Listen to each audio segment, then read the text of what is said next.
Hello. All right, everybody. Hello. Yo, I probably should let that play. I just had like a brain fart where like I was pressing buttons on the Stream Deck, and I just like preemptively like jumped into our face cam and nearing the tail end of the intro. It's alright. That's not awkward at all. It'll be fine. It's fine. It's fine. We're professionals, clearly. Professional amateurs. Until further notice. Hey guys, how's it going? My name is Justin. And I'm Philip. And you're watching and or listening to episode 485 or 6 of DangIT Podcast. It should be. I believe it's 6. Okay. Then I wasn't weird about it because I typed in 86 like, are you sure about that, Justin? I never doubt myself. What the? But yes, you're right. Thank you, Phil. 86 DangIT Prodcast. Welcome back, everybody. Is this technically the last podcast of 2023? I still got the 30th. Like, I don't think. Oh, okay. You know what? I forget that we're still in the 2023 range. Yeah, honestly, like I'd still be down to commit unless I have like other plans in mind. I don't think so. Yeah, I think everyone's just gonna be going through the paces of like the holidays, and then because of the fact that New Year's is literally just around the corner from there, I think everyone just has like different plans laid out. We were talking actually on our group chat about just real quickly about any possible plans for like our group. Nothing outlined quite yet, but it'd be nice if we could do that. Maybe we'll just require a little bit of elaboration. Maybe. Ibrahim just jumped in chat. Let's go. How's it going, Ibrahim? Abraham, what's good? But Phil, how you doing? I'm all right. Been really sick all week. You sound better. I don't know. Granted, I didn't hear you when you were sick, so it was bad. Oh so no. I do sound a lot better. Okay, I do sound a lot better. Like Sunday, I had a fever all day, and then mind you, just to put this out in the air, I did test myself. It was not what you think it is. Oh, okay. I just got a random like flu or something. I was just sick. You got the vid? No, it was not the vid. Gotcha. Katrina is very like particular about that. So as soon as someone gets sick like that, immediately there's a test. Oh, okay. Well, good for her to have that checked. Yeah, but it's not. Okay, it's not. Good.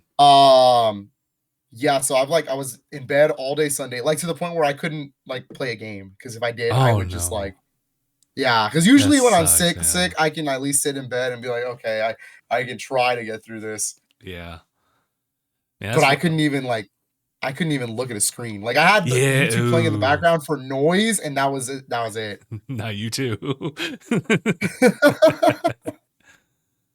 Well, it's free, so I mean. But Monday, still kind of sick. I went to work thinking I was like, nah, I'll just sweat it out. No, I did not. But Tuesday, I felt better with no fever. Okay. But my congestion was really bad Tuesday. So like I was like trying to breathe essentially, and it's raining in our area. So like where I work, it was just humid inside. I was like, that's great. This is awesome.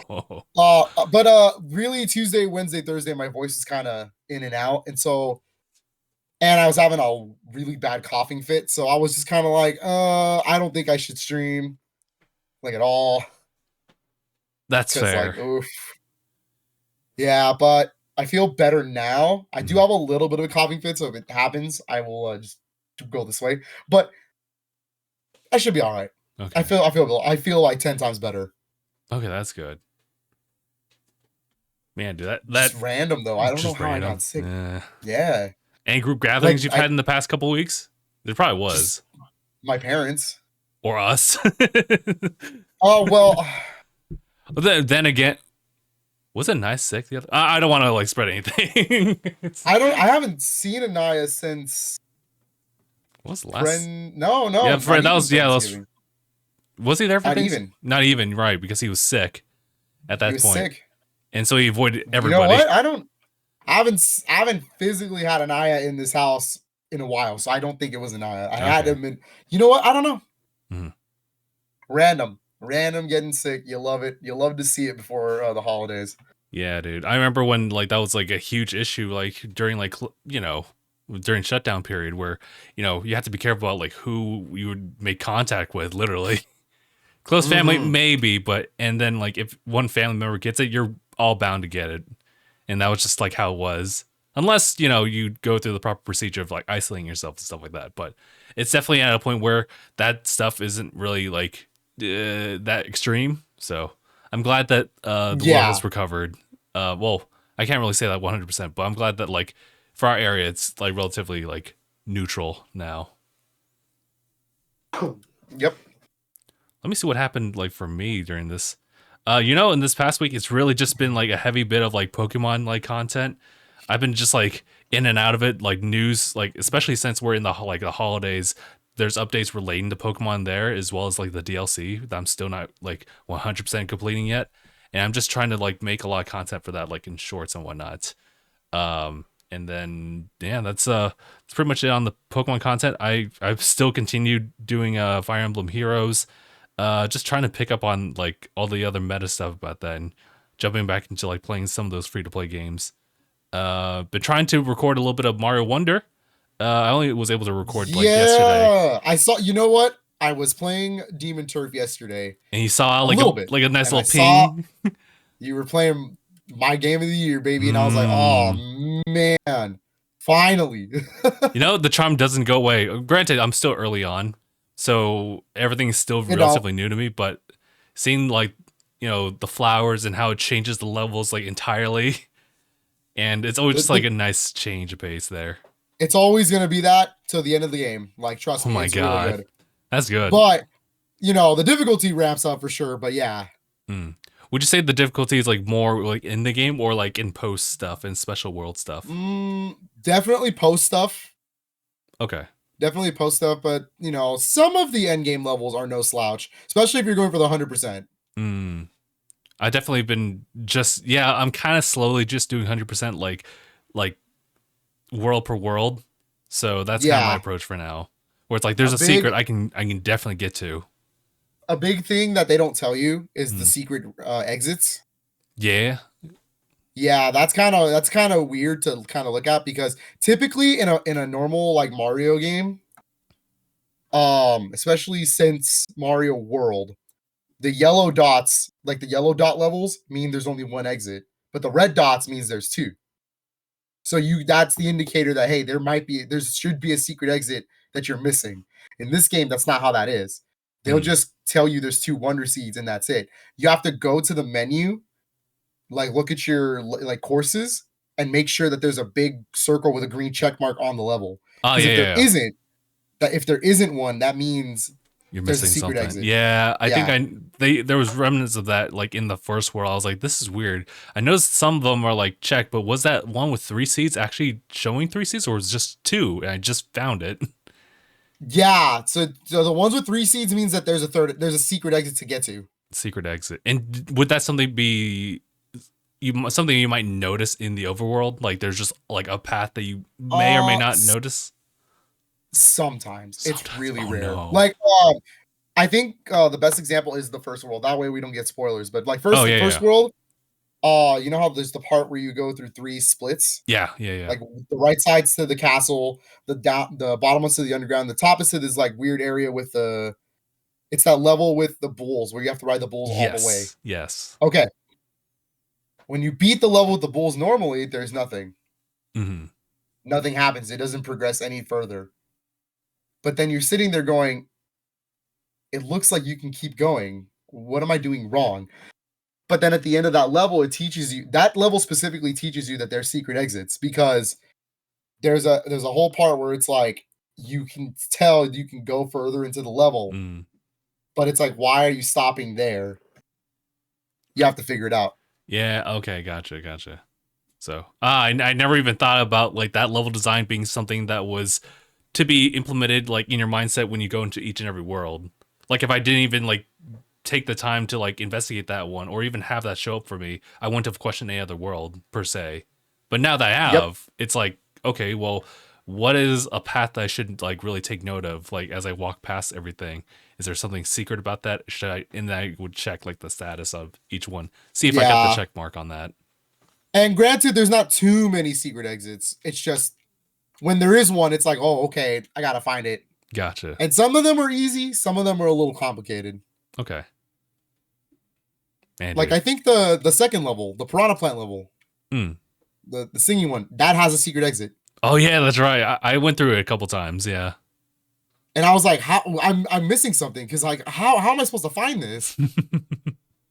And like that right there makes me happy, because like, I don't know, I gotten so used to being like, I guess, good at Mario games, that I'm just like, what am I doing wrong? And it felt good to be bad at one again. Oh, yeah, okay. They had a couple tricks. Because I had to learn again. Ah, gotcha. You know, like that. I don't know, like with the new Super Mario Brothers, you kind of understand like how the secrets work. Mm-hmm. Like after playing too many of them back to back. Yeah. Oh yeah, it's true.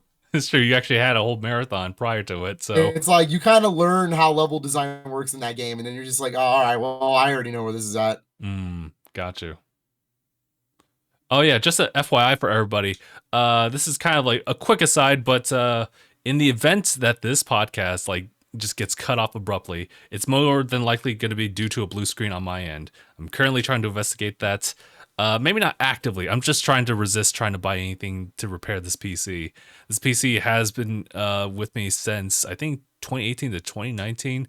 So it's getting there, and some of the parts for it is probably degrading, specifically maybe the RAM. But unfortunately, I don't have like a solution for that one. So if it just happens, it happens, and currently working towards it. And so far hasn't really interrupted a lot of my content creating progress. So knock on wood, hopefully it doesn't do anything to this podcast. But I was gonna say, you better knock on wood for that one. Mm-hmm. As a Yeah, that's like putting it fire on all cylinders. I'm getting this guy ready in case anything happens. I did also, yeah, speaking of actually preparing for stuff, I actually have something that I brought here. It's not like a pickup or anything like that. Although I did like do an order. I have two pickups. Ah, cool.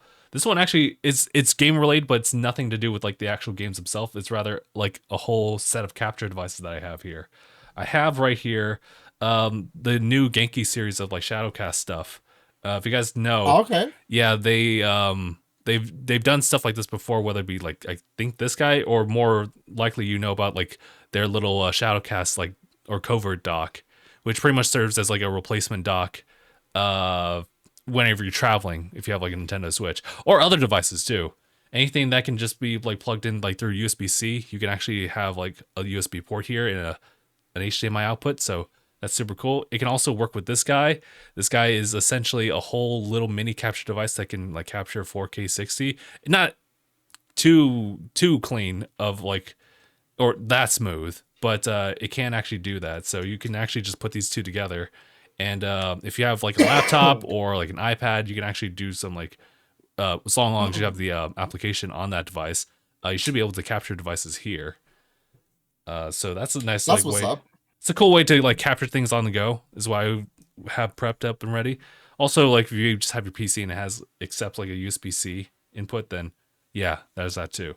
And then lastly is this guy, which is essentially what I've been running for all, well, what Elgato runs, which is a legitimate capture card with some like port for like your device that records it, HDMI like pass through and output, and some audio stuff. So it's pretty much like what they got improved as like their own like dedicated capture device. So this is also really nice. I don't really need it right now. I kind of future proof stuff on like my physical hardware bits, but you know, in the event I need to do a lot more 4K stuff, then these guys got me covered. So that is very nice. I think that's everything on my end as far as things I got. Heck yeah. There's some freebie stuff that came out like through Epic Games, if you recall, but we can talk about that afterward. Phil, what was you talking about DNF Duel? Yeah, but there was also something today. Yeah, dude. Oh, really? Yeah. What was today's game? It was actually just Fallout 3 Game of the Year. Just randomly? Just randomly Fallout 3. So I was like, okay, yeah, all right. I'll take that. Yeah, I mean, screw it. That's a good game. Mm-hmm. I mean, Fallout 3 is a certified hood classic, so I get it. Mm-hmm. I got another limited run delivery. They've been they have like a lot of my deliveries ready to go, but they've been like sending them one by one weekly. So it's like weird. I don't know. Like, just send me all of them. Like, they're all ready to go.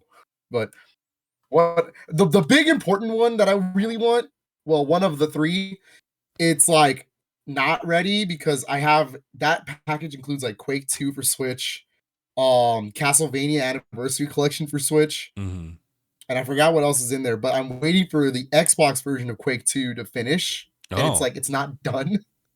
Ooh. And I'm like, oh, I need it. I need it already. I need that package in my hands already. Speaking of real quick, apparently Persona 3 Portable's done. So if you have it pre-ordered, but oh really? Granted, standard editions are done. Oh no, the Grimoire of mine is probably not quite there yet. No. And I bundled my I have the PS4 version and the Switch version pre-ordered, but the problem is I also have it pre-ordered with another game, so that other game is not ready. Oh yeah, so it's just gonna hold it back. Yep. Every time. It's, you know what? I had to save on shipping. That's just how it is. That's fair. But I got 2 games, both RPGs. Oh. So I don't know when I'm gonna quite get to these ones because the RPG backlog is strong on the Switch. But I got a game that Justin is familiar with. I'm not. I have never heard of it until I bought it. But it's a Dark Deity. Oh yes, the physical. I wanted to get that, but I was also on the fence. I didn't know if it was worth it per se, because I actually only know it by title, not by gameplay per se. So this is one of the more expensive limited run ones. It was like $50 for this pre-order. Was it really $50? Like, maybe that was why. Yeah. Is it? Apparently, it comes with all the DLC like included on card. Damn. I don't know what that means. There were a couple bits of DLC. Yeah. Okay. Because as far as I know, it's like Fire Emblem, correct? Yes. That's why I got like really curious about it. Okay. Cool. Because I don't know anything about this, but I was just kind of like, "That's what's up. I'll pick this up." But I've been collecting their numbered series, so of course I was gonna get this one. Fair enough. That, by the way, is gonna bite me in the ass for their next release. Have you seen their new release? I was like, I don't know if that's for me. I'm pulling it up right now. You'll know which one I'm talking about when you see it. They have a couple of them. Oh wait, is it? Oh, is it have something to do with Atari? What? No, those ones are good. Oh, then wait. What's the problem? Let me hold on. Look at the coming soon section for Switch. You'll see it. It sounds interesting in theory, but I was just like, oh, that box art is not doing anything for me.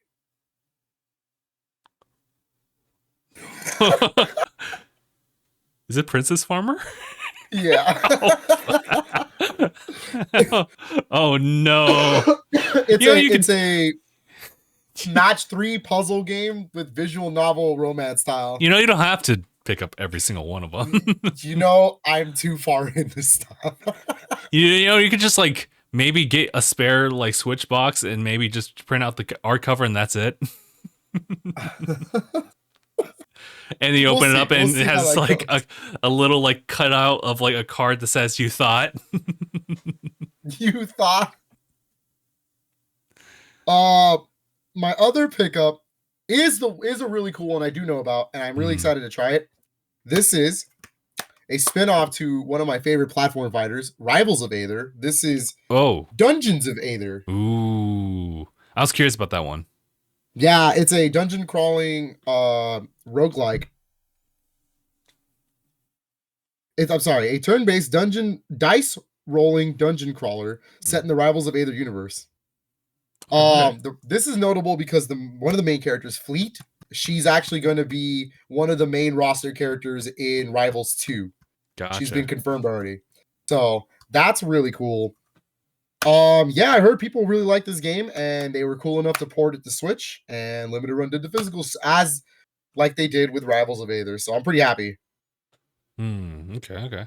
That means it gives me hope that Rivals 2 will eventually make it to consoles, and then I will definitely be picking that up when I can. I think honestly, yeah, we could probably expect that to show up on a physical like Switch cartridge. So I think whenever that game comes out, it might be the Super Switch, because at that point, Super Switch. Yeah, because I don't think that game's gonna run on a regular Switch. Yeah, or at least if anything, not as smooth. Not as smooth, yeah. Gotcha. But yeah, those are my that's my Limited Run delivery. I didn't really get much. This is the calm before the storm because Christmas is this weekend. Sorry. And like, yeah, I have Christmas Eve. I got to go to my parents. I got Christmas Day, so I have a lot. Yeah, it's gonna be busy for you, and for a lot of us actually. This is definitely the calm before the storm because I expect to be acquiring things, and if not things like gift cards, so we going in. I was debating whether or not to like get gift cards like this season, but I was like, no, actually, I got some practical like ideas in mind. So I'm depending on what kind of gift cards I get this year. I'm debating on what I want. There's some sales going on specific places right now, and I'm like, oh, it's killing me because I'm not allowed to buy anything sales wise. Like that's a rule that's been established for me. Gotcha. Because I'm not allowed to buy anything once I hand out like a Christmas list, and that's it. Fair enough. So like just a wish list, write those down, but you'll never touch those at all. Yeah, so whatever I write on that list, I'm not allowed to touch. So I'm like, so I have to wait until after Christmas to see whatever I get, and then when I don't get, yeah, gotcha. So we will definitely see how that goes, but yeah. Okay. Oh, can I just say like one real quick thing? I just brought this quick aside because of the fact that it was free again on Epic Games. We were just talking about DNF Duel, and I just wanted to say real quick, I actually put that thing on the ROG Ally. It runs very smooth. Hey, it was sick. Hey, that game is good. It's a good game. Yeah, I gotta like. It's unfortunate that it'll probably never be like Evo level play, but yeah, I think it's good. Okay. Well, I think it's hard because you have Guilty Gear Strive. Oh yeah, there's only so many slots. Under Night's Invert's getting its new game next year, and like those are like big like Evo mainstays. And then Grand Blue Fantasy was gonna get cut out, but now it's getting Versus Rising. And did you see Versus Rising's DLC character? I did. Yeah, crazy. 2B from Nier. That's gonna confuse a lot of people. What? Why are we talking about Nier? Wait, what do you mean it's not the character? What do you mean someone from Nier? I was like, oh, they're going into crossover territory finally. Okay. That's cool. You got me. I'm gonna have to cop the game. I'm sorry. That's crazy how like 2B shows up in so many collaborations. Yeah, wasn't she in Soul Calibur 6 too? She was. She was also in. That's wild. She was actually in the Octopath like mobile game. Oh my god! It's. I think so. Yeah. She was. Yeah. And I think another one. I'm telling you. But yeah. She's everywhere. Nier supremacy, dog. Nier is God tier. Yeah. You think they'll do anything more with that franchise or that series? Oh, Square Enix is not gonna let that franchise die, dude. Like that. Fair enough. That's one of those Yakuza like. Oh no. Coming of like stories because like Yakuza or Like a Dragon, right? Mm-hmm. That's always been a popular series in Japan, but like over here back in the day, that was niche as hell. Nobody played it. Like barely anybody like knew what Yakuza was or whatever.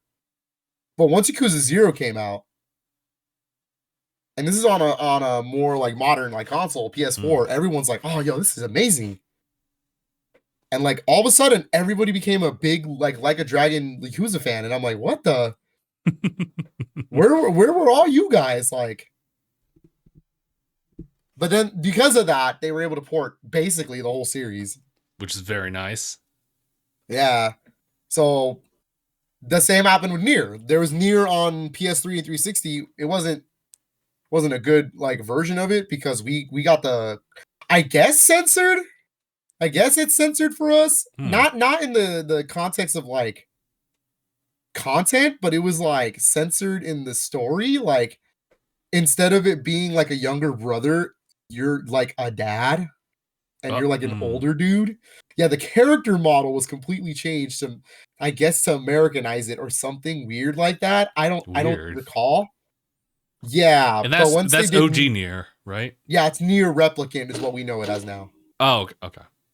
Replicant is the remake or remaster, but it's the original game. So that way it has the actual Japanese like uncut content. Oh, okay. Which makes it you're the little brother or something like that. I don't exactly recall. I don't know the correlations at this point. But Automata was the one that popularized it. Like that came out and everyone was like, "Oh, we gotta play it."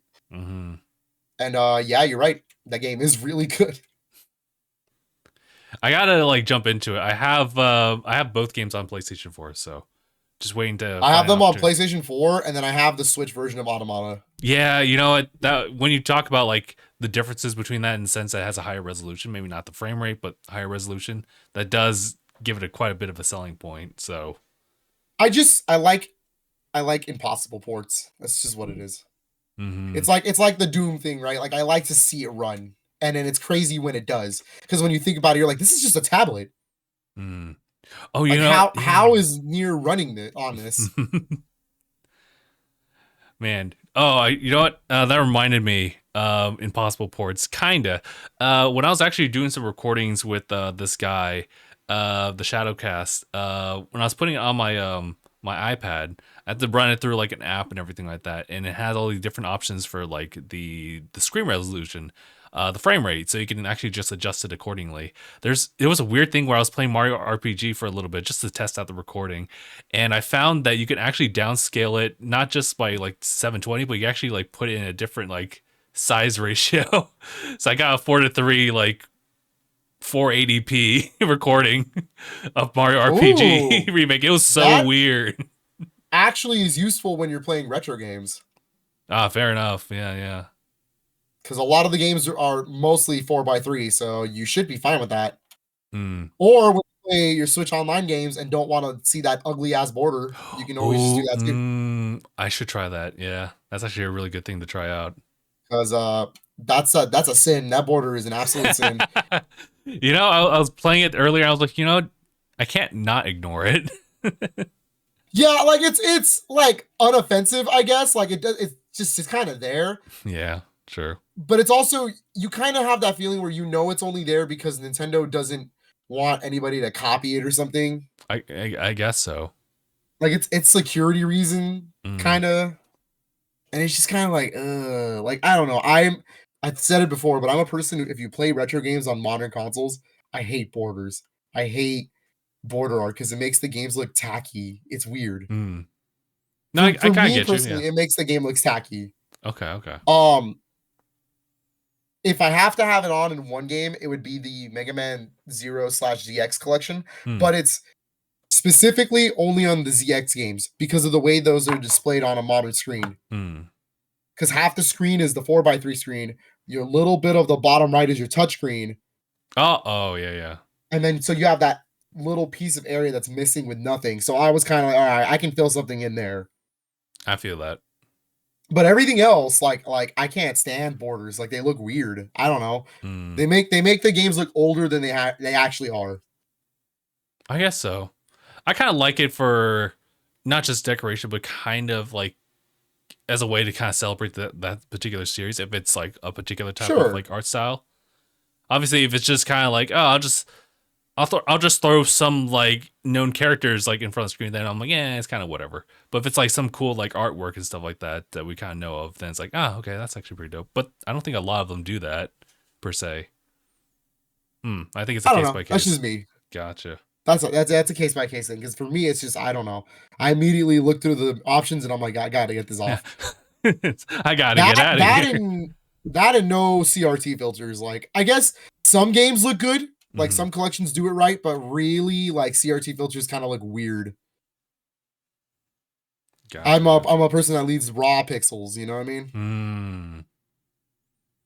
But Phil, I've been doing some stuff while I was like off from work. I was doing a little bit of redecorating around the space here. I'm kind of limited at this point. There's a lot of things I picked up, such as like figures and cards and whatnot, that's taking up a lot of space. And today was, or yesterday was the day I actually needed to sit down and work with it. Or I think the day before. I think when I was off on Thursday.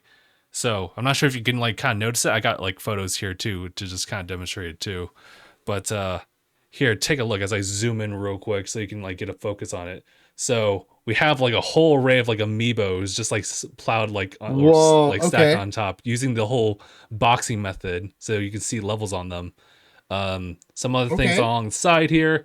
You can see the switches are displayed right there, and like the big Celeste one is definitely the forefront of everything, as you just see like everything stacked in the background and the foreground there. Yep. And I finally made like a dedicated space for the remaining like Switch stuff that just needed to fit in there, as well as some artwork and whatnot. So there was that. I have whatchamacallit, I have down below PlayStation, Xbox still share like a shelf, but I try to decorate as much as I could. But turns out there's a lot of Xbox titles there, so I couldn't fit any type of like pop figure that could work with them. Yeah. And the rest are down below are just like collections. But over here, on my side over here, is what was going to be a Capcom shrine filled with mainly Monster Hunter and Mega Man until 100% soft stuff kind of showed up there, and I was like, okay, I'll make some space for y'all. You'll love it. You'll love to see it. I'm definitely happy with just fitting the amiibos together in one, whenever they could get paired. But aside from what was the next one, and these are just like the plushes, but and the cards below it. So yeah, that's why I've been kind of working. Hell yeah. Oh yeah. Yeah. I need to look into really getting that corner shelf done. Oh yeah, that's right. Yeah. Yeah. My official Switch shelf is getting full, and I don't want to have to start double stacking. Yeah. It's nice to look at, but it's kind of hard for you to pick out the games if you want to. I was really looking at like how does GameStop only have are the only ones to do like the vertical stacking ones? Albeit it's less like plus on top of that, if the Super Switch really is backwards, like we said, you gotta like those are getting added to the pile, so it's like yeah. Yeah, no, I like aside from maybe like a couple of Switch games here and there, like I won't really be able to put anything else in this room unless I move out. So that's the current predicament here. But right now it's now compact and everything is relatively clean. At least you can see the floor. So we're good over here for now. But yeah, that's pretty much what's up. That's what's up. Yeah. So it's been a short week of just working on stuff like that as well as content. So happy where things are. Has there been news this week, like at all? Aside from like those leaks? Yeah. That's the only thing. Oh yeah, that's not something I really want to get into, but yeah. Yeah, I won't talk about like what I've seen or anything like that, but yeah, it's just a problem. I will say that finally the gameplay has shown up on my feed. I won't talk about it. Let's just say like it was like a quick glimpse and I was like, I gotta go. Yeah, no. Yeah. Because I don't want to see a game in an unfinished state, because that's not a leak. That was a hack. Somebody went in there. Oh yeah, you're right. And hacked their servers. Like that was not a leak, and that sucks. All right, a leak is when someone accidentally puts something up. All right, that was not an accident. That was an act. That was intentional. Yeah. Yeah. So I personally am not gonna go through it, but like I will just say that things like this suck because it doesn't help the developers at all. Like there's now going to be a known consent, like there's going to be known info now about specific titles, and it's like, well, we can't really do anything about it, and it shows off a game in a state that the developer did not want you to see.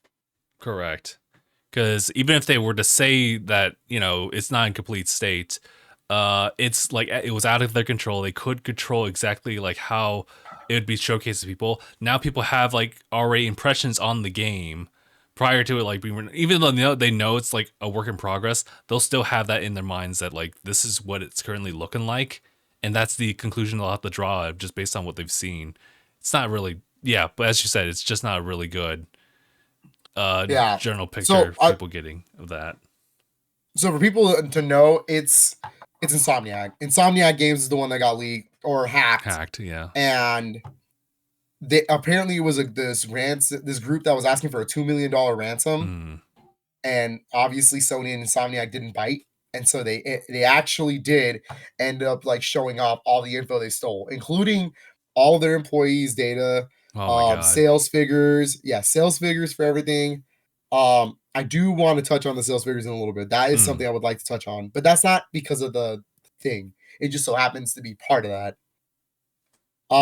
They did show off. They took actual gameplay footage for Wolverine, Marvel's Wolverine, the next, well, not the next anymore, but the big next announced Insomniac game that was supposed to be the next big thing for them. and it's unfinished. Obviously, it's in like pre-alpha or something like that. It's not even close to being done. And now everybody has this like stigma about it, and it's like they're looking at this game that's not finished and then making complete judgments on it already. Yeah, they're making their own conclusions as like how it's going to be. And I'm like, homie, the game's not even close to being done. Mm-hmm. Now, the one thing I will say, and it's the thing that everyone's upset about, and you shouldn't be because things happen, is the release date for Wolverine. I won't go into the other games because that seems unfair to talk about. Yeah. But during this, it says Wolverine's estimated release date is 2026. That's a while. Yeah, that's a long while. That's a good while. So you guys, that's rude to even do any of this. Rude, yes. It's rude. It's rude to have gotten all this info out because now now everyone's upset when you shouldn't be upset because this game wasn't meant to be shown off anytime soon. Yeah. There is another title coming in before Wolverine, but we're not going to talk about that because that was not announced. So it just sucks that the one that everyone was looking forward to, Wolverine, is being shown off in this dumb state. Like this should not have happened in the first place. Yeah. Yeah, like just based off that information alone, we never know exactly where they are in the development cycle. This is like definitely early on stuff prior to even like any type of polish that they want to like do. It's just like seeing if the game would work and everything like that. But unfortunately, because that stuff is out there, people are going to draw their conclusions. People are going to just like draw you like more than likely fake ideas of like at least where the direction of the game is going to go. Because we shouldn't like take it like at face value like as it is right now. So considering like now that we know like what Nintendo does, for example, which is just like they like to let the game cook and they take a long while to like have that polish and then just be ready whenever it needs to be released for a lot of their games. So it's just like, yeah, this could be like a lot of the stuff that they have. Like for example, if it was like a Nintendo like hack and someone showcased that kind of stuff, one, the ninjas are after them immediately, and two, that could just be like a game released like 2, 3, 4 years from then. So imagine what they would do if someone got their hands on like the Metroid Prime like 4 game. Oh, that would have sucked. That would have definitely sucked. Although I am kind of, well, actually I shouldn't feed the flames on that one. I was just kind of curious about the development on like how it was prior to like Retro getting that. That one's interesting because from rumors it's supposed to be Namco Bandai or Bandai Namco that was supposed to be the one working on it. And they like goofed it so much that they had to have Retro come on. Oh no. What's weird though, because like when I knew that info, I was like, that Bandai Namco hasn't really done Nintendo wrong too much. Like they're the developers of like new Pokemon Snap. They are the developers for Smash, Wii U, 3DS, and Ultimate. They did Star Fox Assault for them. Like I don't understand where that went wrong. So I don't know. Oh, Desir, how's it going? Yeah, just been checking up on everybody. Yep. I feel that's a good statement. You know, with Dead Zero was good. But I agree as well. Yeah, I actually do know him. He's a big Wolverine fan, so I understand his disappointment of what's going on. Gotcha. Because you don't want to see your favorite character like a game you're super hyped about, right? Because what was the last good Wolverine game we had? What was it? X-Men Origins Wolverine, the game? Yeah, wasn't that the like hyper violent one? Yeah, and that was a good game. Wow, really? Okay, I never knew. That's a gem. That's a hidden gem. Is that on Xbox 360? 360 and PS3. PS3. Okay. But like, I don't think there was many. You don't want that. Yeah, I don't think there's a lot of games that include Wolverine these days. I think more recently, you could probably say that Ultimate Alliance is probably the more recent one, technically speaking. Marvel Ultimate Alliance 3 for Switch? Yeah, I think so. I think that was the most recent game with any X-Men in it. Yeah. Man. Yeah. Man, it makes me think about like X-Men as a whole entity right now. I know. Makes me sad that we came off of like gaming where we had X-Men Children of the Atom, X-Men versus Street Fighter. Oh my god, yeah. Not even Children of the Atom. What's the beat 'em up? The X-Men Konami beat 'em up. Like that game's great. With the really bad like quote from Magneto, he says, "X-Men, welcome to your doom." And just, oh no. Pulls in the Doom Assist. God, I love that game. Yeah, you know what would save them? Capcom Presents. Oh, Capcom Presents. Yeah, that would Yo, you want Capcom to make me easy money? Make a good Marvel vs. Capcom sequel. We'll see what happens. How would you even get that like to go? Maybe they're working on it. Disney. Oh yeah, you're right. Maybe I do think Capcom's working on it because I think after Infinite, they kind of have to. They gotta really like show us that MVC's not dead. Also, Capcom's just been doing good, so I mean, then it would just fall upon like whatever like Disney thinks is all right. Holy crap, dude! A MVC game with the same polish as Street Fighter 6 is the stuff of legends. Whoa. The stuff of absolute legends. There's no way. And then if it actually has like a decent Marvel roster and not just like MCU based, that would be so crazy. That'd be nuts. I need that. Yeah. It's interesting that the thing with Infinite, from what I understand, is that it's actually a pretty good game, like mechanic wise. But like the way the presentation was kind of weird, from what I understand. Mainly like in story stuff. It's presentation. It's like character roster choices. It's a lot of things around that game. But the mechanics were really good. I really enjoyed playing it. Gotcha. But yeah, really like around like the fact that it only had 5 new characters. Oh my god, was it really like that? Oh no. Well, without the DLC, it was only 5 new characters. Yes. Oh, okay. With the DLC, all the DLC was new characters except for Venom, but Venom kind of counts because Venom hadn't been in an MVC since 2. Oh, okay. Yeah, that's true. We are Venom. So really, like, the game is a lot better with the DLC, but even then, the DLC doesn't save the game. Right. Like, it really just depends on that launch year. That launch window. And the DLC's weird. Like, it was only 2 Capcom characters and 4 Marvel characters. Oh. Yeah, it was Sigma from Mega Man X. Sigma? Yeah, it was Sigma and Monster Hunter. Remember that? Yeah. That was kind of a cool inclusion, but I guess that was the only thing. That's a cool inclusion because instead of giving a character, like a specific character from Monster Hunter, it's like a multitude of classes. It's like a representation of Monster Hunter. Kind of like Hero is a representation of Dragon Quest. Yeah. Yeah.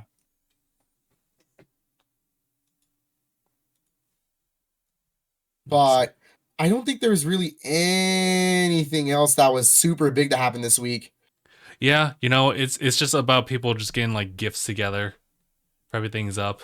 And if anything, whatever updates we talked about are definitely just the updates that we've seen so far. I'm gonna see if there was anything else here before we might have to consider calling it for the podcast. I know that our usual podcast, like, when we're talking, is like about 2 hours. Oh yeah, I mean we can make it 2 hours. Hey. We can make it like a little bit. I can extend a little bit longer. I just don't tempt me with a time. Don't tempt me with some sort of time. I was gonna say, man, what was I gonna say? There was something else I wanted to talk about, and I totally forgot. Was it something about like maybe like something you're trying to pick up, or? No. But there was oh no, you know what? Naya's been playing a lot of Tekken 8.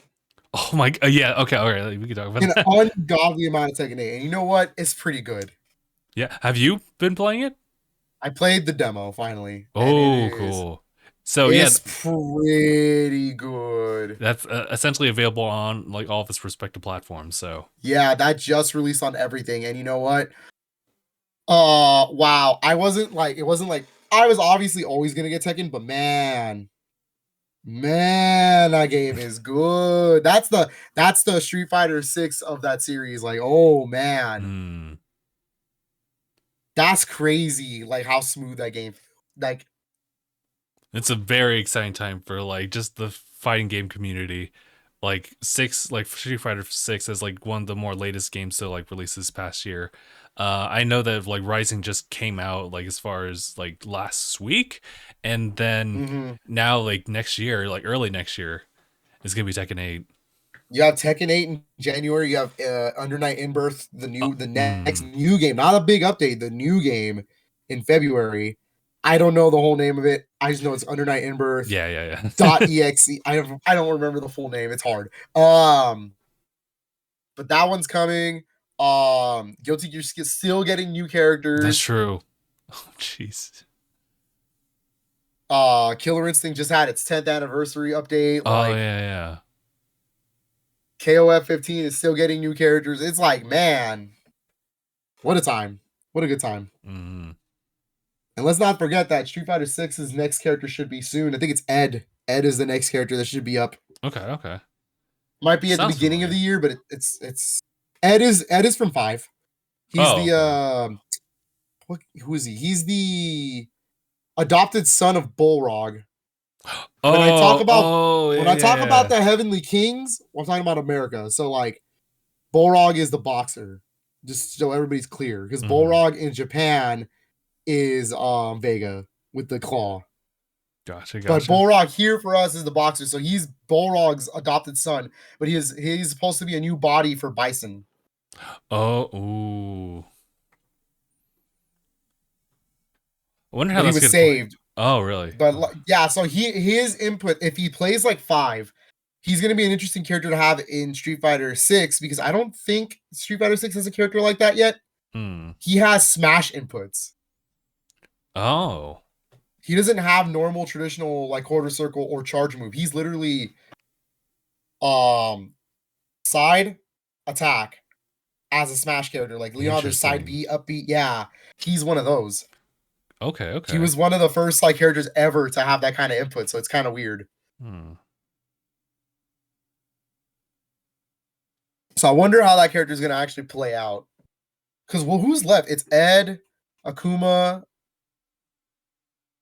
and I think is that it? Is that the only 4 characters? I think it's time to look it up. I think so, because I know we already got Rashid, and we already got I can't remember her name. The Poison Girl, the new one. Yes. The one that everyone was Aki. Aki, the one that everyone was like, I can fix her, and I was like, no, nah, you're playing a dangerous game, kid. So it's Aki Rush. Was it Rushi? Yeah, Rushi was the DC. I just forgot about that. Ed, Akuma. Yeah. Who else was? Is that there? it? I could have sworn I saw another one, but I think that's all they're listing. I could have sworn there was one more, but it might have been just 4. For season 1, obviously. Yeah. Until they actually bring in the Ninja Turtles for real. Oh my god. That was such a wild collab. Okay, yeah. We got confirmation in chat. Thank you, God Inferno. Thank you. It's just those 4. Aki, Rashid, Ed, and then Akuma. So Ed should be soon. Ed should be pretty soon if the schedule's going by anything. And then Akuma will be last. Okay. So yeah, fighting game fans, yo, rise up. We eating good. We eating real good right now. Wasn't there something Anaya had also gotten, like in addition to like Tekken? Yeah, he picked up the Rumblefish 2. Oh yeah, okay. See, I have no familiarity with that one. I also picked it up, and I also don't have familiarity with them. It's a arcade game created. It's an arcade fighting game created by Dimps in 2004, 6. I don't recall the year, but it's a weird game. Like it's slow paced. You have to really it's one of those games that demands you to understand its mechanics. And when you do, it's really fun. I'm still learning it. I picked it up as well, the physical copy at least, and it's a game. It's interesting. All right. I feel like if Anaya and I sat down with it for like 2 hours, we would try to figure out things. Gotcha. Not anything incredible, but I feel like we would start it up. Like that time you guys were like playing through Sonic, like whatever Sonic fighting game. Sonic the Fighters. Sonic the Fighters. We were out there trying to collect all the 3D one, right? Yeah. Oh my god. Yeah, we were trying to find like legit like tactics in that game. Oh my god. That was a game, all right. Now that's just a game, all right. That was just a game. That was just a game. It sucks because that game is made by A2, which is like, or AM2, which is like the one of the considered like the highest tiers of like arcade developers from Sega. Oh, interesting. Okay. Like they're the creators of Virtua Fighter, Outrun, Space Harrier. More recent Virtua Fighter games, Virtua Fighter 5. Oh, okay. And like some of them went on to work on like other things like Yakuza and Like a Dragon. So it's like it's weird. That's some interesting. Yu Suzuki came from that company. Yeah, he's the creator of Shenmue. So there's that. So I don't know. That does make me wonder about like the situation given like Sega's given circumstances right now, where they are developing like some like older franchises. And now that you mention it, like then that means that like there's a fair number of people who used to work on those series probably already went off and did something else. Yeah, so it's like they probably did, but from my understanding, the original creators of Jet Set Radio are in on the new game. Damn, so we'll see. Really? Whoa. Okay, yeah, that's one. I just need the composer to be in on it. I need Hideki Naganuma to be in there. Please. He ain't saying anything yet. His music in Bomb Rush Cyberpunk is so good. Please. Now, seriously, like, there's that. I also know that, like, well, just based on like what we saw, was it Shinobi? Yeah, that was the most. Oh, like, Shinobi's being done by Lizard Cube. There's no doubt in my mind now. They were like teasing on X. They were like, they're like dodging these replies, and it's the Shinobi 1 minigame where they're shooting the shuriken. And I'm like, oh, you guys are totally the ones developing Shinobi. And I am so pumped for that if you are. It looks really good. You know what? We did get the Sega news this week. We got a little info boxes for each of the games. Oh, I think, yeah, that's what prompted my like curiosity about it. Yeah, Streets of Rage has its name. It's called Streets of Rage Revolution. And I'm like, okay. Interesting name. That one's like one of the ones that worries me because it's a 3D beat 'em up, and those are so hit and miss, but you know, it could work. Guess we'll have to find out about that one. But the big one was Jet Set Radio. It's confirmed to be an open world. Oh, okay. It's open world. So I was like, oh my. Yeah, I'm curious. That ain't gonna run on Switch. That's goodbye Switch. That's unless it's the Super Switch. Unless it's the Super Switch title. Yeah, it has to be the Super Switch at that point. Oh, you know what? This is for you and me, actually. I just realized what we could talk about. There we go. Oh, okay. We got Falcom news this week. Oh no, you're gonna pull out that card? Okay. We did get Falcom news this week. Was it this week? I guess when it was like maybe in between. Nah, it was this week. Okay. All right, let's definitely go. This week. Let me just pull it up on my side real quick. Gotcha. Because it was a little interesting. Some of it's sad, but a little bit's good. Oh, I wonder if picking up the right amount here. Let me see. Just gonna pull up Falcom stuff here. Even if it was from last week, it definitely was gonna say it definitely didn't get covered last week for sure. Oh, okay, gotcha. Is it about the E series or? It's a couple things. They reveal their development lineup going into 2024. Oh yeah, because they had their whole like thing going on. Yep. So as far as we know, let me go ahead. A rough schedule of list of Falcoms. This is coming from Noisy Pixel, who's really good with covering Falcom news. But they are reporting that there's an unknown action RPG being developed and another Trails game being developed right now. Oh. So it's not an East or Trails game for that action RPG. We don't know what it is. It's unknown. And we don't know if it's a continuation. They're just telling everybody. Yep. Yeah. Yep. On top of that, but then there is also another Trails game. So interesting. On top of that, there's an unannounced Nintendo Switch exclusive title being developed. However, development on 3 ports have been ceased. What? Or suspended. Oh no. 3 of them, huh? 3 of them. 3 ports that were happening. Oh, why it starts aligning on that? Oh, I have no idea what that means. I believe it's because they just want to make sure the other games get through. Okay, fair. So they're just suspended. Or some people are kind of some people are speculating that it's because they're waiting for Nintendo to reveal the next console to see where they go from there. Okay. Fair because enough. they are aware, like they've already told people in their financial meetings that they're just waiting for Nintendo to announce the next console. They're aware that it's happening soon. They just don't know what because they don't have a development kit. All right. But they are saying that they want PlayStation. That's fair. And they want PlayStation and Nintendo as their big 2 that they focus on. Rip Xbox. I'm sorry, everybody. Yeah, because apparently Switch sales are out through the roof for when they put out a game on it. But East 10 in particular, PS5 was the one that won the most. So they're going to lean into those. Okay.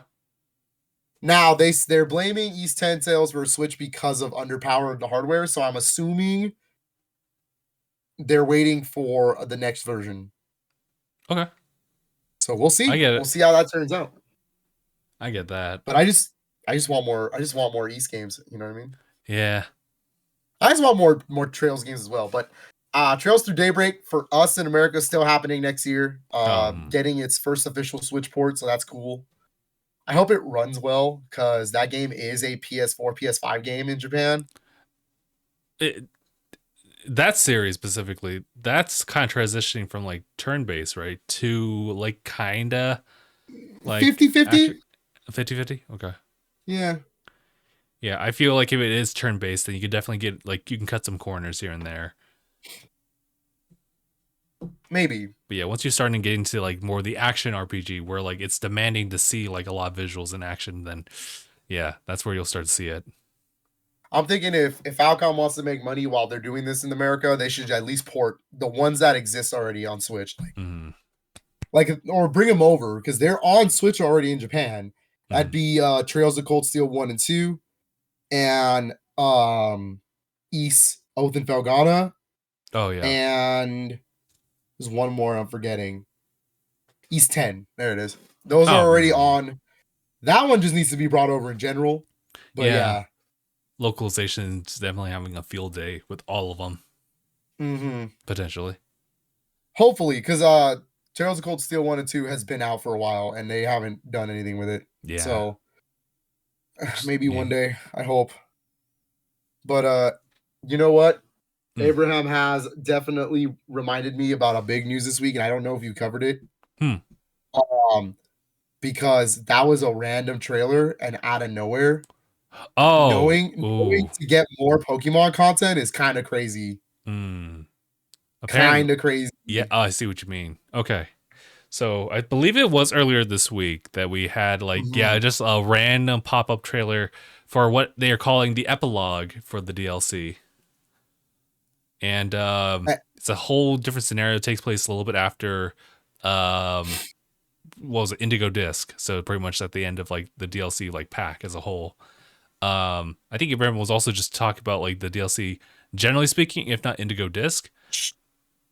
But no. I know that's what he was kind of referring to, but I was like, oh wait, you know what? That reminds me. Oh, gotcha. But yeah, I totally forgot that got announced this week. What's interesting is that a lot of people already found like that information about like it like further before like they even announced it. So apparently it could have been. Really? Yeah, seems like that could have been in the files as it were, but it was kind of locked out, so no one really had access to it because people were wondering about like some other things that completes the Pokedex, like whatever this mythical Pokemon could be, because every single generation has a mythical Pokemon attached to it. And this would be the one. And people were asking online, like, how do you get that? And it's like, we have to hack it. So it's like, So interesting. Because I haven't played it yet. So yeah. So, but that seems to be a separate event that they'll release a little bit later. So that is very nice. It ties in a lot of characters together that you've seen in base game and as well as the DLC. But yeah, so there's still quite a bit in 2024 in regards to Pokemon. The info is that it's going to be a brand new epilogue, which is set to release on January 11th at 6 a.m. in the morning. Oh. It is going to be a free update. So theoretically, you don't have to pay for the epilogue, but you cannot access the epilogue without DLC stuff. Without beating the DLC. So yeah. I believe the actual requirements is because Nintendo had it at the end of the trailer. They require 2 things. Mm-hmm. Where is it? Let me see.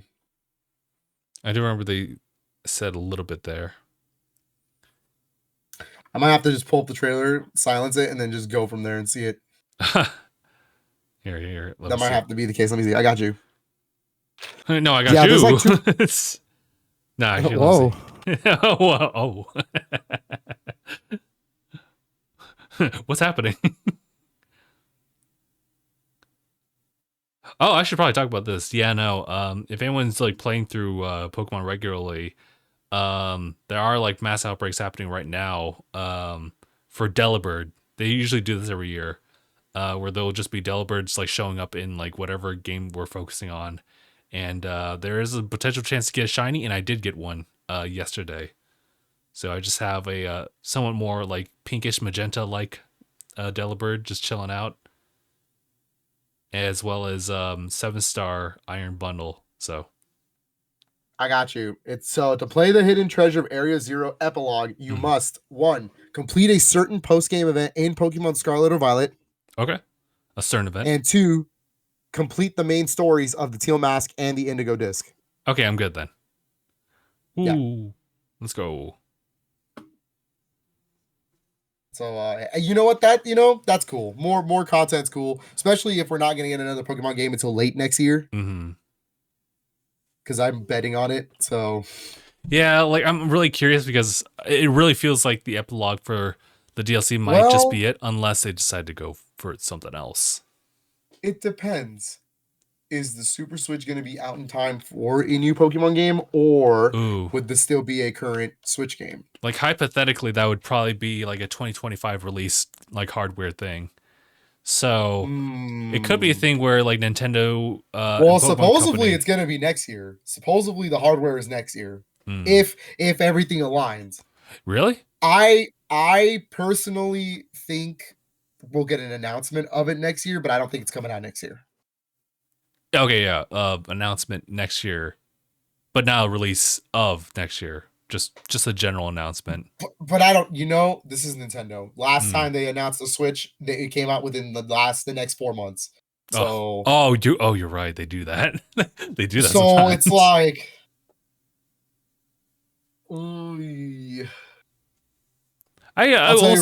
I'll tell you right now, Dustin, if that thing has backwards compatibility day one and it's on my whole collection, I will buy it day one. Oh yeah, 100%. I think I'll echo the same thing. Yeah, I'll do it day one. Like Nintendo is like the frontliner for like my, I guess, just like whatever I do play. So I'm usually not like super day one, depending on what it is. I mean, Nintendo, sure, but there's got to be a game, right? Like if it's not going to be backwards compatible, you have to sell me that console. What can I play year one that's gonna make me want to buy it. And like, yeah, for sure. If it's just a port of like Tears of the Kingdom, I can wait. Damn.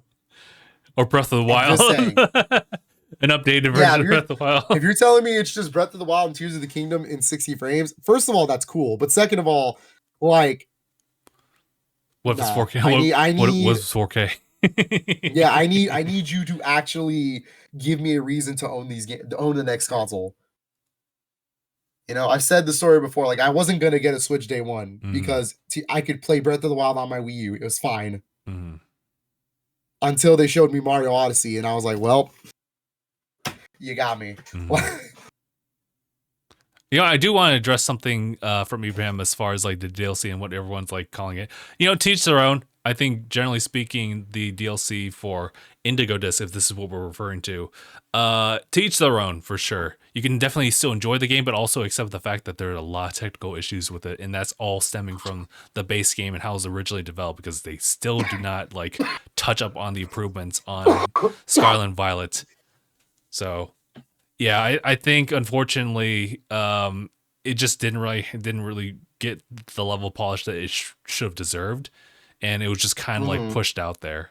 But the DLC, I think, in and of itself, as far as conceptual stuff and things that add in, is pretty stellar in terms of what they are actually providing for us that we didn't have access to in base game.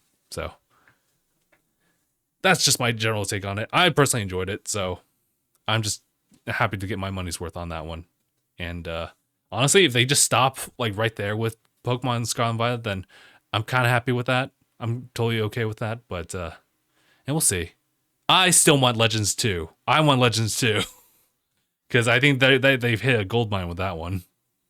Yeah, I think Legends is really good. That I can admit that I played enough to be like, yeah, that's a good game.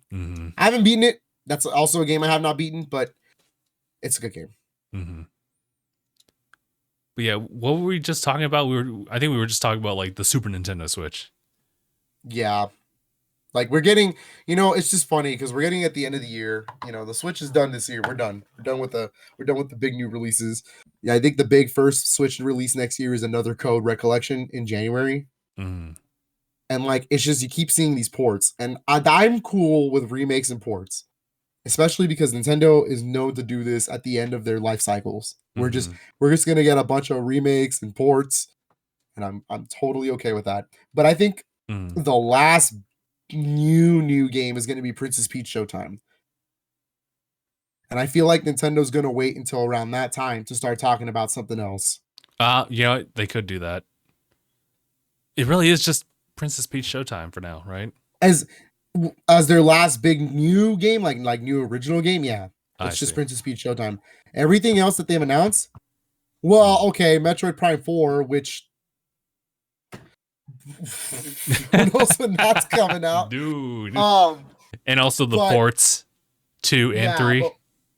But realistically, like if you look at their first party lineup, Another Code Recollection is just a remake of a DS and a Wii game.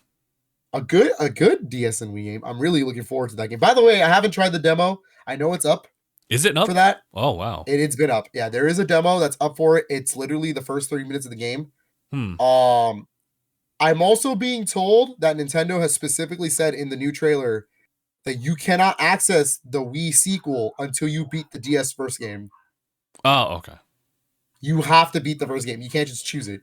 Which, I guess for America, that makes sense because we never got the Wii game in America. But for Europeans, that must kind of suck because like that's the game they probably grew up with. But whatever. That's fine. I'm still looking forward to that. I love Trace Memory, so like that's a niche Nintendo game. If you don't pick it up and support it, I'll hunt you down. Hey, listen, I saw it. I don't know if I wanted to see it, but it was cool. No, this is a personal threat. I'll do it. Hey, wait. I'm just gonna. Goodbye, everybody. This is the same people who won't pick up like Famicom Detective Club. I hate you. Don't do that. I mean, I was going to give it a shot when it was like priced down and possibly physical, but okay, no. You know what? I'll give you that one. Famicom Detective Club deserved a physical copy and didn't get one. This one is getting a physical copy, so you better do it. Oh, okay. This is a demand. I bet you. I got you.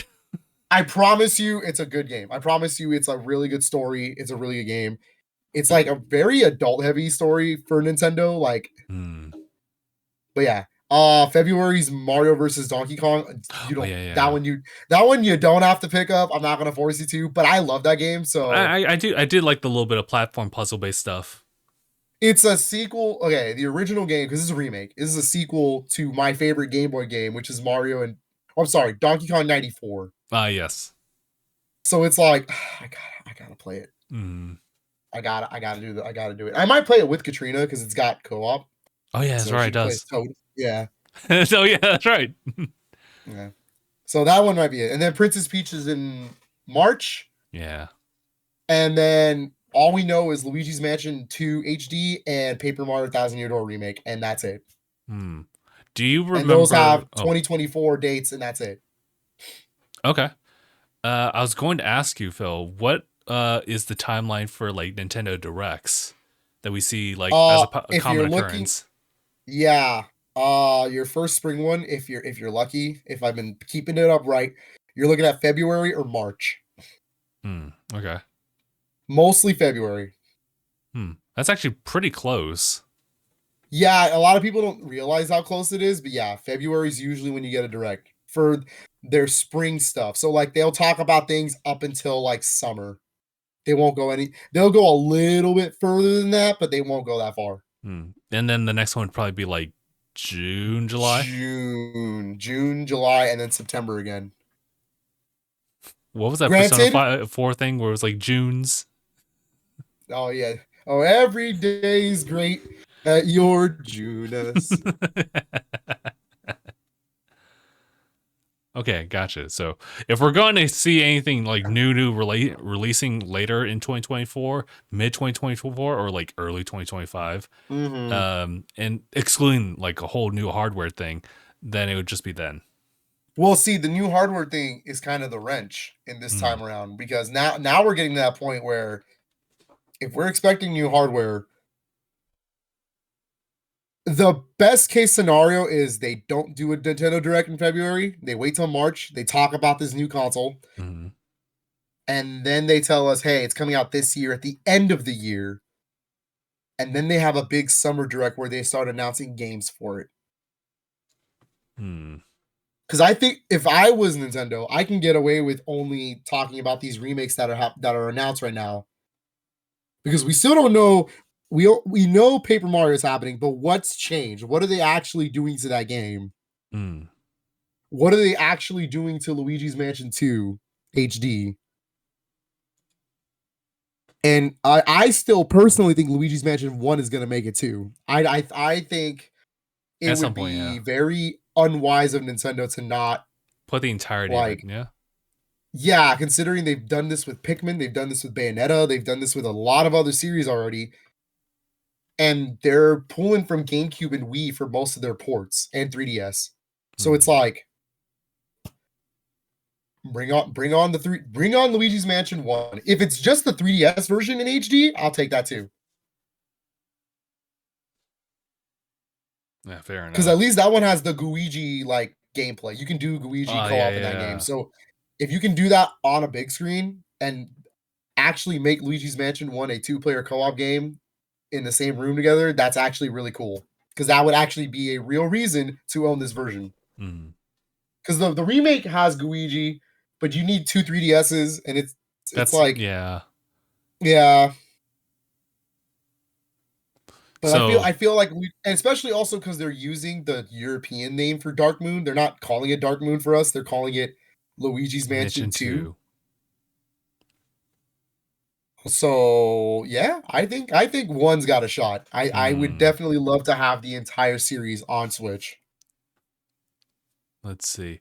Actually, I just had like a curious question. If you could take any of the existing franchises that have been introduced to Nintendo Switch, or I guess maybe the existing franchise as a whole on Nintendo side, and you can give them one more game before Super Nintendo Switch comes out, what would it be?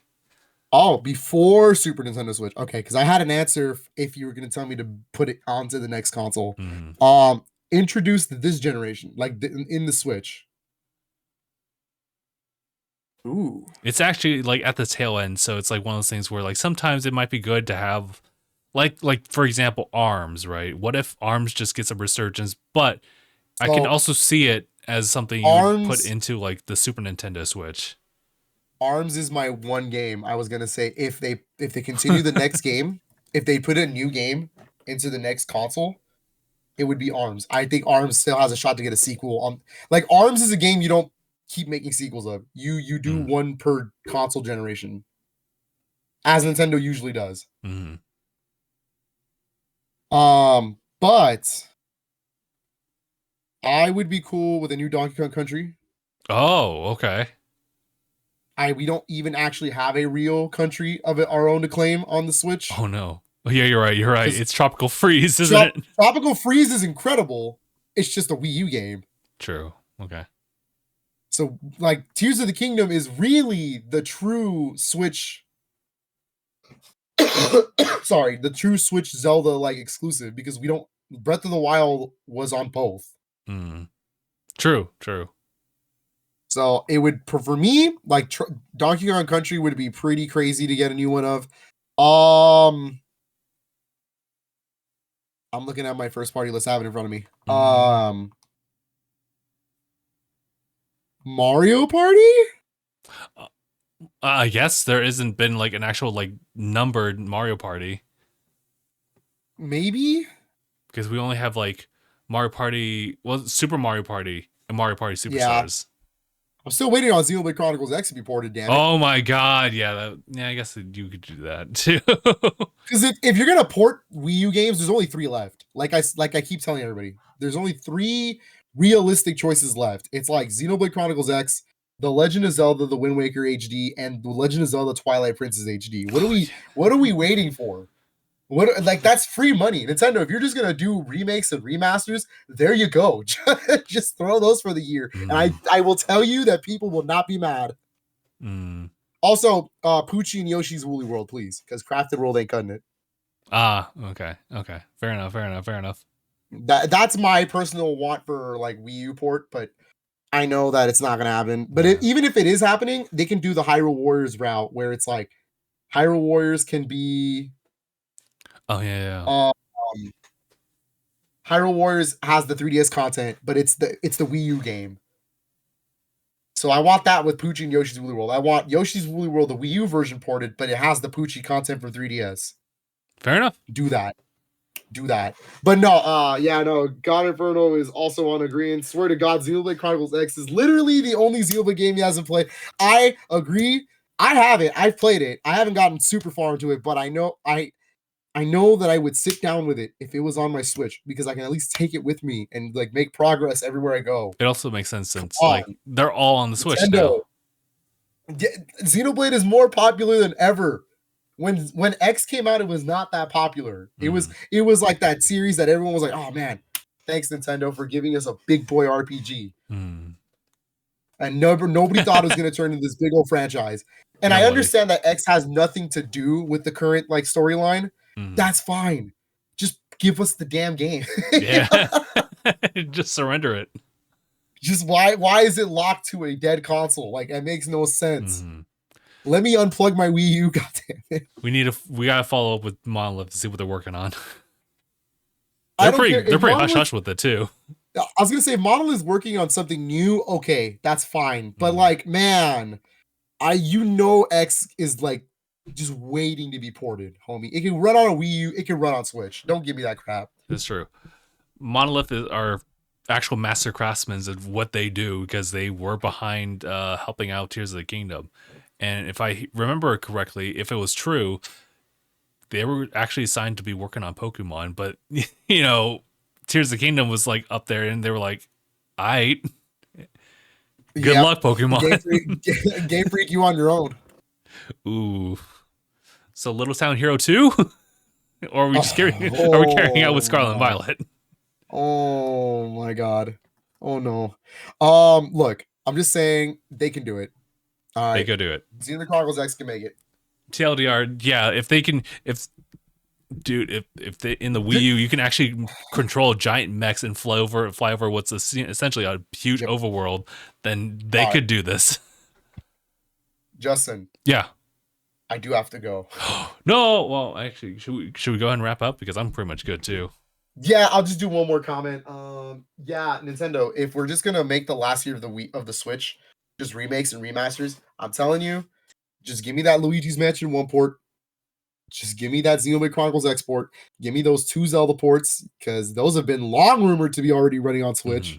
That doesn't even seem like it'll take a week. That sounds like a 3-day business thing over there.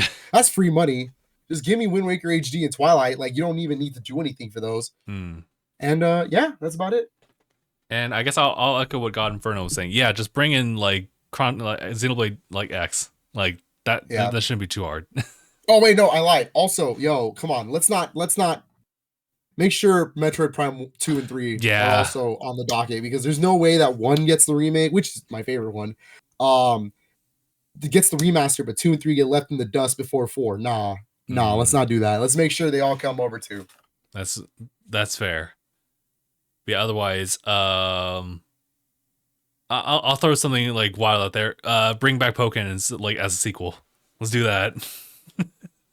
Oh, Pokken 2 would be sick, dude. Pokken 2 would be so sick. I'm like one of the 10 people that love that game.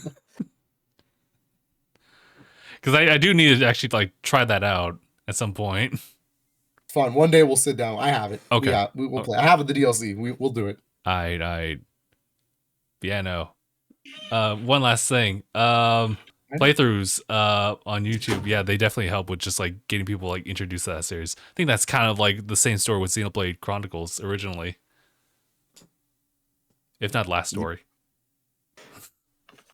But yeah, alrighty, that's gonna be it for us, guys. Appreciate everyone for tuning in for this podcast. It's been episode 400 and was it 86? Yes. My name is Justin, and I'm Philip. Thanks for watching, everybody. #bye, everybody. Happy holidays. Oh yeah, happy